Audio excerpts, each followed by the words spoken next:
হ্যাঁ, আমি বাঙালি, কিন্তু আমার জন্মস্থান আসাম, আমার মাতৃভূমি আসাম। আমি আসামেই বড় হয়েছি। আমি অসমীয়া মিডিয়ামে পড়াশোনা করেছি। আর ছোটোর থেকে আমরা জুবিনদার গান গেয়ে গেয়েই বড় হয়েছি।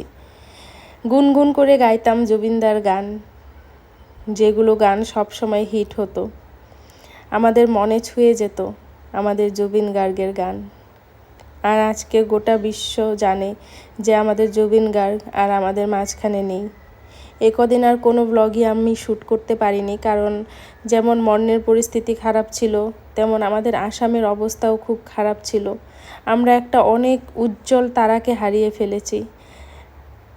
গোটা বিশ্ব যাকে চিনত, আসামের গায়ক, আমরা তাকে হারিয়েছি। গোটা অসমবাসী আমরা একটা অমূল্য সম্পদ আমরা হারিয়েছি। কি বলবো, আর বলার মতো ভাষা নেই। এখন এটা আমার প্রফেশন, আমার কাজ তো আমাকে করতেই হবে। সবারই সবার কাজ করতেই হবে। তাই আজকের ব্লগটা শুরু করার আগে ভগবানের কাছে প্রার্থনা করি, ভগবান যেন তার চরণে আমাদের জুবিনদাকে স্থান দেয়। জুবিনদার আত্মার চিরশান্তি কামনা করি। তোমরাও আমার সঙ্গে জুবিনদার আত্মার সদ্গতি কামনা করো।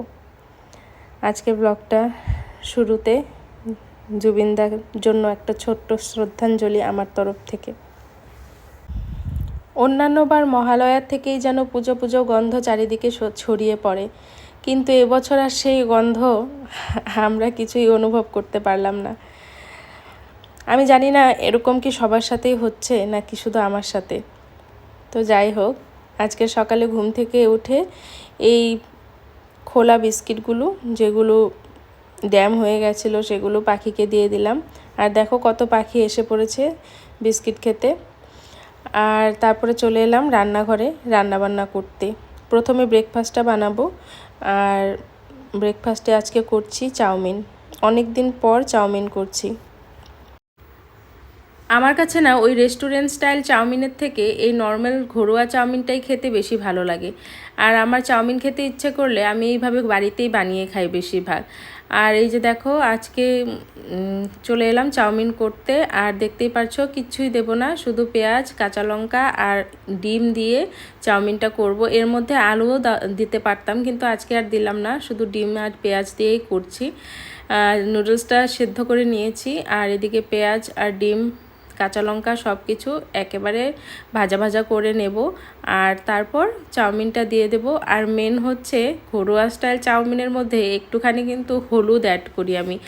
হলুদটা অ্যাড না করলে যেন ওই টেস্টটা পাই না। মানে ওই বাড়িতে বানানো চাউমিনের মতো লাগে না আর কি, খেয়ে সেই রেস্টুরেন্টের মতোই লাগে। জানি না কেন আমার টেস্টটা এরকম, মানে এরকম খেতে আমার বেশি পছন্দ। আর এই যে দেখো, নুডলসটা সিদ্ধ করে নিয়েছি, আর ডিম পেঁয়াজটা ভাজা হয়ে গেছে। আর যখনই চাউমিন বা ম্যাগি করি এইভাবে আমি একটু একটু করে দেই কড়াইয়ে, আর তারপর নাড়াচাড়া করি, তারপর আবার আরেকটু দেই। এইভাবে করে করেই আমি চাউমিন ম্যাগি যেটাই করি ভাজা, সেটাই কিন্তু আমি এইভাবে করি। একেবারে দিলে কি হয়, জিনিসটা ভালো করে মিক্স আপ হয় না যদি কোয়ান্টিটিটা বেশি থাকে।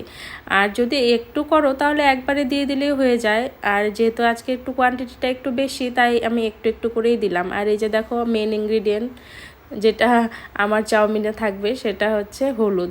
হলুদটা কিন্তু আগেও দিতে পারতাম, আজকে না ভুলে গেছি, তাই চাউমিনটা দেওয়ার পর মনে পড়েছে তাই দিয়ে দিলাম। কোনো হলুদের কোনো সেন্ট আসছিল না, কিন্তু তার জন্যে টেনশন করার দরকার নেই। আর ওই যে দেখো সাইডে আমার জন্য ঘরোয়া স্টাইলেরটা তুলে রেখে তারপর এই নুডলসের প্যাকেটটায় না একটা মশলা ছিল, সেই মশলাটা দিলেও আমার ভালো লাগে না। তো তারপর ভাই আর মিস্টার সাহারটায় সেই মশলাটা অ্যাড করে দিলাম। আর আমারটা ইভেন এমনকি তোমরা তো বিশ্বাস করবে না যে আমি কিন্তু চাউমিন বা ম্যাগিতে টমেটো সসটাও পছন্দ করি না, তাই ওদেরটাই টমেটো সস পরে দিয়ে দেব। আর ওই যে দেখো, ভাইকে ব্রেকফাস্ট দিয়ে দিয়েছি। আর এবার মিস্টার সাহারটা প্যাকিং করে দিয়ে দিব। তোমরা তো জানোই যে মিস্টার সাহা কয়েকদিন ধরে সকাল সকাল দোকানে চলে যাচ্ছে, কারণ সিজন টাইম। আর ভাই এবার ফ্রেশ হয়ে ব্রেকফাস্ট করে মিস্টার সাহারটা নিয়ে যাবে। আর এই যে আমি প্যাকিং করে নিচ্ছি, কন্টেনারেই দিচ্ছি, কারণ ওই দোকানের ভিড়ের মধ্যে কোথায় টিফিন বক্স রাখবে, হারিয়ে যাবে, তাই কন্টেনারে করেই দিয়ে দিই।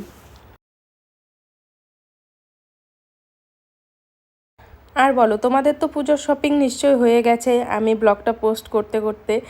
আর আমার পুজোর শপিং বলতে, তোমাদের তো এর আগে বলেছি কলকাতা থেকে আমার জন্য শাড়ি নিয়ে এসেছিল মিস্টার সাহা। তো দুখানা শাড়ি তখন এনেছে, আর আরও দুটো নিয়েছি শাড়ি, আর হচ্ছে কুর্তি।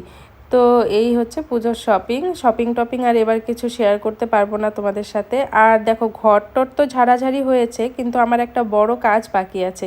আর আমার ছেলেকে দেখো, খেলনাগুলো আজকে ঘর যখন ঝাড়াঝাড়ি করেছিলাম তখন বেরিয়েছিল, বার্থডেতে গিফট পেয়েছিল, বাস ওগুলো দিয়ে এখন খেলা করছে। আর সঙ্গে আমি যখনই টিভি দেখি ও আমাকে একটা কথাই বলবে, মা তোমার ভিডিও দাও টিভিতে, মা তোমার ভিডিও দাও। আর ওই যে দেখো, পাশাপাশি আমার ব্লগ চলছে টিভিতে, আর ও ওইদিকে খেলা করছে।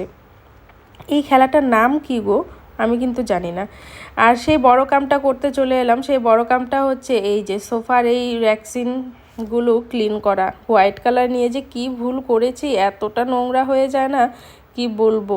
যতটুকু পারি পরিষ্কার করে রাখার চেষ্টা করি, কিন্তু সেটা থাকে না। হোয়াইট কালার বলতে আর কি, খুব যত্ন করতে হয়।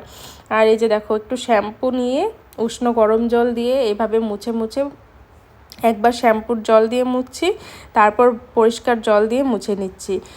যা খাটনি হয়েছে, আমার হাত ব্যথা হয়ে গেছিলো একটু পরিষ্কার করতে করতে। তারপর বাবাইকে স্নান টান করিয়ে দিয়েছি। আর তারপর দেখি ছোট ভাই এসছে পুজোর গিফটস নিয়ে। তো বাবার গিফট, আমার গিফট, সবার গিফট নিয়ে এসছে মার পক্ষ থেকে। আর তারপর ভাইকে ভাত খেয়ে যেতে বললাম, তা ও খাবে না, ও বিরিয়ানি খেয়ে এসছে এখানে একটা রেস্টুরেন্ট থেকে। ও টিরিয়ানি বাইরের খাবার খেতে খুব পছন্দ করে। তারপর দেখো, দুপুরের রান্না বসিয়ে দিলাম। আর এই যে দেখো, আজকে কি এনেছে, আজকে এনেছে চিতল মাছ। তো এইভাবে করে কে মাছ ভাজো বলো তো? আমি যখনই বড় মাছ ভাজি তখনই কিন্তু আগে কাঁটাগুলো ভেজে নিই।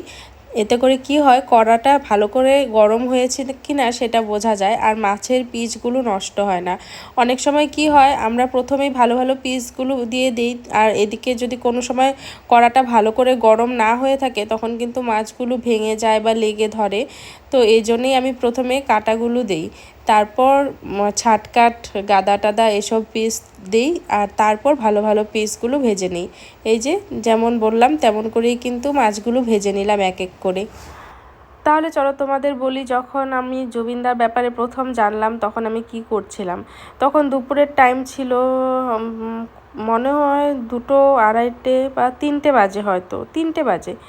তো আমি বাবাইকে ঘুম পাড়াচ্ছিলাম, আর ভাই দুপুরের খাবার খেতে এলো, আর ভাই গিয়ে তারপর মিস্টার সাহা আসবে। তো যাই হোক, ভাই এসে জাস্ট ফ্যানের নিচে বসেছে, আমিও বাবাইকে ঘুম পাড়াচ্ছি। আমি বললাম, দাঁড়া, আমি ওকে ঘুম পাড়িয়ে তারপর তোকে খেতে দিচ্ছি। তো বলতে বলতে আমি ফোনটা হাতে নিলাম, ফোনটা হাতে নিয়ে ফেসবুকটা অন করলাম।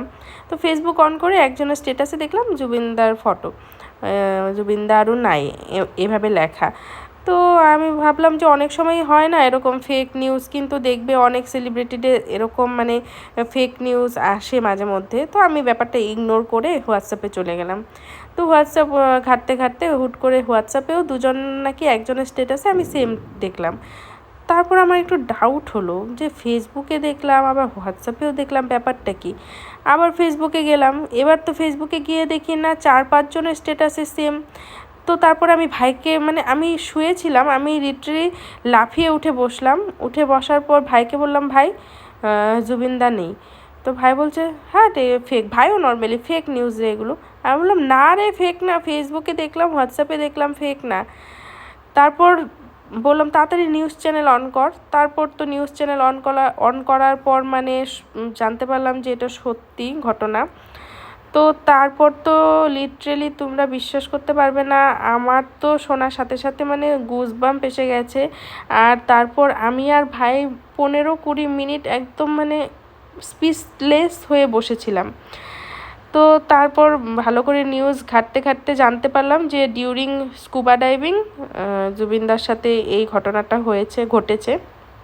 তো তখন আমি ভাইকে বললাম, ভাই এটা স্কুবা ডাইভিং করার সময় তো হতে লাগে না, কারণ স্কুবা ডাইভিং করার সময় এরকম হয় না আমি জানা মতে, খুব কম হলেও। কারণ আমি সি ওয়াক করেছি। আমি আন্দামান যখন গিয়েছিলাম হানিমুনে তখন আমি আর মিস্টার শাহ সি ওয়াক করেছি। তো স্কুবা ডাইভিং বা সি ওয়াক তোমরা যাই করো তোমাদের কিন্তু প্রপারলি গাইড করে তারপর সেটা করতে নিয়ে যাওয়া হয়। আর ওরা না এরকম একটা সিগন্যাল দেখিয়ে দেয় যে ভিতরে গিয়ে কোনো প্রবলেম হলে কি সিগন্যাল দিতে হয় বা সব কিছু ঠিক থাকলে কি সিগন্যাল দিতে হয়, তারপর তোমার অল বডি চেক আপ, তারপর তোমার সব কিছু ফিট আছে কি না, ওরা সব কিছু জানার পরই কিন্তু তোমাকে এই অ্যাক্টিভিটিটা করতে দেয়। তো আমি তখনই ভাইকে বলেছি যে এটা স্কুবা ডাইভিংয়ে হতে লাগে না। কিন্তু তারপর আস্তে আস্তে যখন টাইম গেল তখন আস্তে আস্তে জানতে পারলাম যে না, এটা স্কুবা ডাইভিংয়ে হয় নাই, যদিও নিউজটা প্রথমে স্কুবা ডাইভিংই বেরিয়েছিল, কিন্তু না। তো যাই হোক, যেটা ঘটে গেছে তো ঘটে গেছেই। তো আজকে না পার্লারে যাব জন্য আজকে বেশি কিছু শ্যুট করিনি। তো আজকে চলে এলাম ত্রিবেণী বিউটি পার্লার, ত্রিবেণীদির পার্লারে। তো আগেও না ত্রিবেণীদির পার্লারেও আমি আসতাম, কারণ আমাদের বাড়ির সামনেই। কিন্তু বাবাই মানে আমার প্রেগনেন্সির পর থেকে তো তোমাদের বলেছি আমি টার্লারে যাওয়া একদমই বন্ধ হয়ে গেছিলো আমার।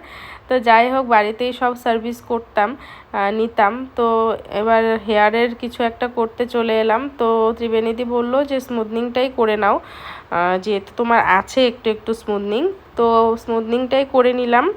আর খুব ভালো বিহেভিয়ার, খুব ভালো কাজ, আর এত সুন্দর প্রপারলি কাজগুলো করেছে, খুব ভালো লেগেছে আমার। তো আসার সঙ্গে সঙ্গে তো হেয়ার ওয়াশ করে দিয়েছে, তারপর ওই স্মুথনিংয়ের ক্রিম অ্যাপ্লাই করে দিল, দেখতেই পেলে। তারপর একটা ক্রিম অ্যাপ্লাই করা হয়ে গেছে, তো এবার আবার হেয়ার ওয়াশ করা হলো। তারপর দেখো ব্লো ড্রায়ার দিয়ে চুলটা শুকিয়ে নেওয়া হচ্ছে পার্ট পার্ট করে, কিন্তু একদম শর্টকাটে না, একদম পার্ট পার্ট করে। আর কত স্টাফ ওদের দেখতেই পারছো, তাই কিন্তু খুব তাড়াতাড়িও হয়ে গেছে, বেশি টাইম লাগেনি।